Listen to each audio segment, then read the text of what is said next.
She swore a sacred vow of perpetual chastity before the Archbishop of Canterbury, placed a ring on her finger as a bride of Christ, and then broke that vow to secretly marry a controversial French adventurer in her brother the king's private chapel. Her husband would later capture that same brother in battle. Her sons would murder their own cousin in a church, dragging his body from the altar in revenge for what royalist forces did to their father's corpse at Evesham. This is the story of Eleanor de Montfort. Eleanor entered the world amid catastrophe. Born around 1215 in Gloucester, she was the youngest of King John's 5 legitimate children by Isabella of Angoulême. She never knew her father. John died in October 1216 during the First Barons' War, with French forces occupying London and civil war engulfing the realm. Her 9-year-old brother became King Henry III, and the legendary William Marshal, the greatest knight in Christendom, served as regent until her brother came of age. But the defining abandonment came from her mother. In July 1217, Isabella of Angoulême left England permanently, returning to France to claim her inheritance in the county of Angoulême. She remarried in 1220 and had 9 more children, maintaining virtually no relationship with the ones she'd left behind. Eleanor was placed first in the household of Peter de Roche, Bishop of Winchester, and later under the care of Cecily of Sandford, a woman who would profoundly influence the most controversial decision of Eleanor's life. Despite this fractured beginning, Eleanor developed what appears to have been a genuinely close relationship with her brother Henry. Throughout the 1230s, he proved generous to his youngest sister, sending her gifts of deer, wine, and timber. On the 23rd of April 1224, in the New Temple Church in London, the 9-year-old Eleanor married William Marshal the Younger, 2nd Earl of Pembroke, a man approximately 25 years her senior. William was the son of the legendary regent who had saved the realm, and the match was arranged to guarantee that one of England's most powerful nobles remained firmly aligned with the crown. The marriage did remain unconsummated for 5 years due to Eleanor's age. She continued living at court until approximately 1229, when at 13 or 14 she finally joined her husband's household. They travelled together in England, France, and Ireland. In May 1230, both accompanied Henry III's expedition to Poitou, where Eleanor became so seasick that the entire fleet halted for her recovery. During this journey, she met her mother for the first time since infancy. Isabella failed to support Henry's campaign. William Marshal died suddenly on the 6th of April 1231, just days before their 7th wedding anniversary. Eleanor was widowed and childless at approximately 16. She faced immediate financial problems. Under the Magna Carta, she was entitled to 1/3 of her husband's estates, but William's brother Richard offered her only £400 annually from lands worth £3,000 yearly. Henry III persuaded her to accept this inadequate settlement, a decision she would contest through litigation for years. And then Eleanor made the choice that would define her reputation. Sometime between April 1234 and early 1238, the precise date remains unknown, she took a vow of perpetual chastity before Edmund Rich, Archbishop of Canterbury, who would later be canonized as Saint Edmund of Abingdon. The Archbishop placed a ring on her finger, symbolically binding her as a bride of Christ. This wasn't monastic profession, and Eleanor remained in secular life as a vowess, free to live where she chose while expected to remain chaste permanently. Why did she do it? Her former governess Cecily of Sandford was herself a vowed widow, who apparently encouraged Eleanor during a period of grief. But practical considerations applied too. The vow prevented Henry III from forcing his widowed sister into another politically motivated marriage. It kept her dower lands under her own control. And it appeased the Marshal family, who would have seen their lands controlled by another magnate had Eleanor remarried. Under canon law, such vows created serious impediments to marriage. The Council of Chalcedon held that those who dedicated themselves to God could not be joined in matrimony. Some church authorities considered such unions worse than adultery. Only the Pope could dispense from vows of perpetual chastity. But Eleanor broke hers anyway. Simon de Montfort arrived in England around 1229 or 1230, a third son with no French inheritance, but a claim to the English earldom of Leicester through his grandmother. His father, the infamous Simon de Montfort the Elder, had led the brutal Albigensian crusade against the Cathars before dying at the siege of Toulouse in 1218. The younger Simon was ambitious, multilingual, deeply pious, and determined to establish himself among England's highest nobility. Eleanor and Simon likely met at court in the mid-1230s, possibly at Henry III's wedding to Eleanor of Provence in January 1236. What we can say with confidence is that this was likely a genuine love match, which was remarkable for the time. Eleanor's willingness to break a sacred vow for a French nobleman of modest rank when she could have remained independently wealthy strongly suggests genuine attraction rather than pure political calculation. On the 7th of January 1238, in the King's private chapel at Westminster Palace, Eleanor and Simon married in what the chronicler Matthew Paris called a clandestine marriage. Henry III was present and approved the union, but no papal dispensation had been obtained, no barons had been consulted, and Eleanor's vow of chastity rendered the marriage canonically explosive. Their first son Henry was born in November 1238, approximately 10 months after the wedding, evidence that consummation preceded any papal approval. The scandal erupted immediately. Archbishop Edmund Rich condemned the marriage. Richard, Earl of Cornwall, Eleanor and Henry's brother, led an angry baronial revolt, furious that the king's sister had married a foreigner of modest rank without consultation. Henry III ultimately paid Richard 6,000 marks to pacify him. Simon departed for Rome bearing letters of support from both Henry III and Holy Roman Emperor Frederick II. Pope Gregory IX granted dispensation, but imposed a penance. The couple was required to fund the construction of a Dominican priory in Bordeaux, where they would later bury an infant daughter. The marriage that caused such scandal appears to have been genuinely happy, if tempestuous. The letters of Adam Marsh, the Franciscan friar who served as spiritual advisor to both Simon and Eleanor, provide intimate glimpses into their relationship. 20 letters addressed to the couple survive, including one famous rebuke of Eleanor for her forthright behaviour, being quick to anger, and her love of ostentatious dress and finery. Adam advised her to lay aside quarrels and act in a spirit of moderation when counselling her husband, suggesting Eleanor was assertive and the couple sometimes argued, but also that she actively counselled Simon on important matters. Simon's will, written up in 1259, named Eleanor as his chief executor, indicating profound trust. When Simon summoned the revolutionary 1265 Parliament, he immediately travelled to join Eleanor at Odiham Castle for what sources describe as a family conference.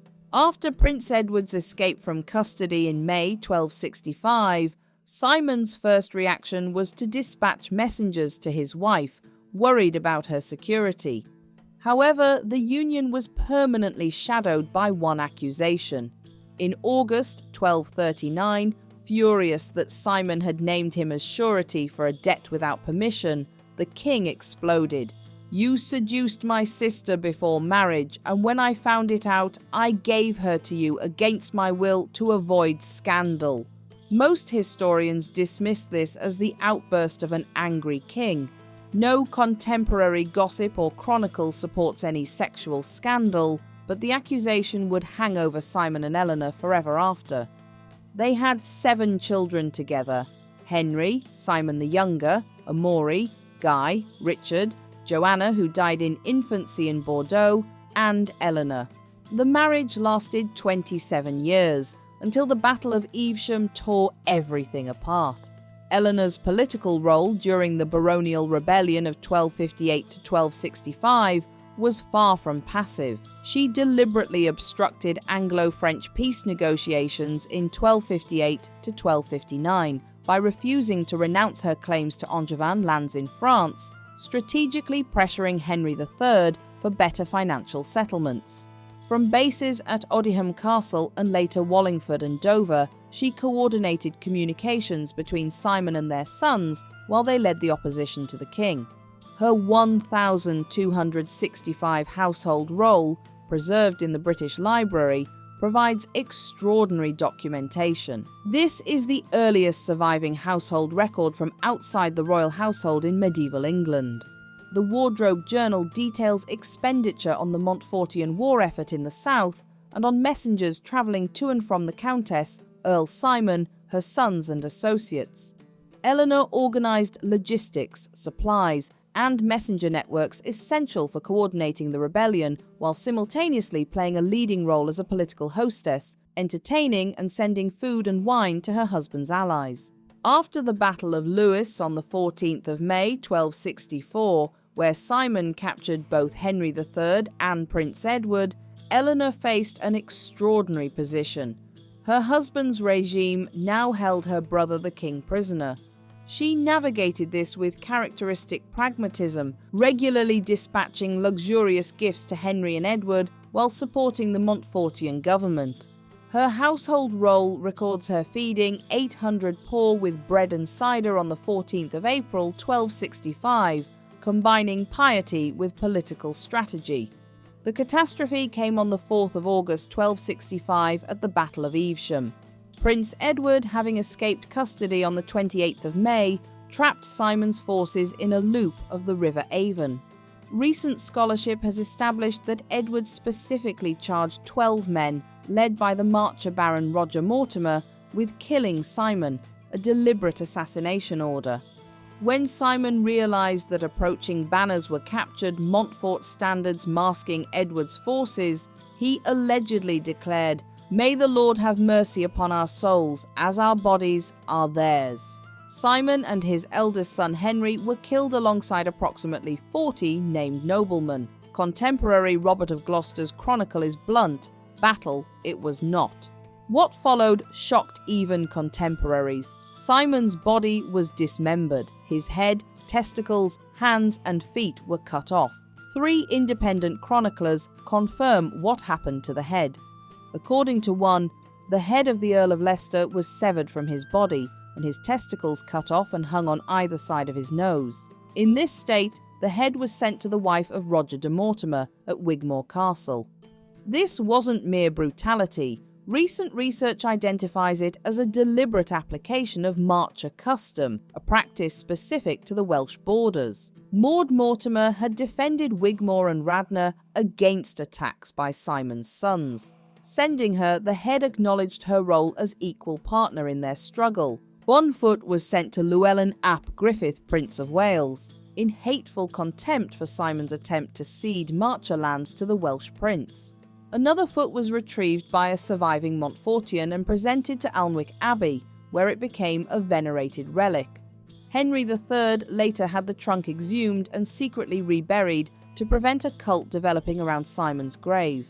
Eleanor was at Dover Castle when news of Evesham reached her. She had moved there on the 15th of June, seeking greater protection and hoping to influence the strategically vital Cinque Ports. In the weeks that followed, the widowed Eleanor overcame her grief and rose to her role as the matriarch of her family. She immediately organised evacuation, sending sons Richard and Amory into exile with the family treasure. She prepared to defend Dover, having already brought in a siege engine and employed an engineer in July. When Prince Edward besieged Dover in October 1265, Royalist prisoners in the Great Tower convinced their guards to release them and fortified the tower against Eleanor. She was attacked from both within and without. She negotiated her surrender on the 28th of October, securing safe passage to France, annual payments from her dower, the right to pursue litigation regarding the Leicester inheritance, and pardons for her supporters. Eleanor entered the Dominican convent at Montargis, approximately 70 miles south of Paris, founded by Simon's sister Amicia, who served as abbess. But the most shocking chapter of the family tragedy was yet to come. On the 13th of March 1271, in the church of San Silvestro in Viterbo, Italy, during Mass in the presence of cardinals attending the papal conclave, Eleanor's sons Guy and Simon the Younger murdered their cousin Henry of Almaine. Henry was the son of Richard, Earl of Cornwall, making him nephew to both Eleanor and King Henry III. He had fought on the royalist side at Evesham. The de Montfort brothers attacked during the service. Henry fled to the altar seeking sanctuary, clutching it while begging for mercy. Simon struck first with his sword. Guy finished the killing. The body was dragged outside and further mutilated.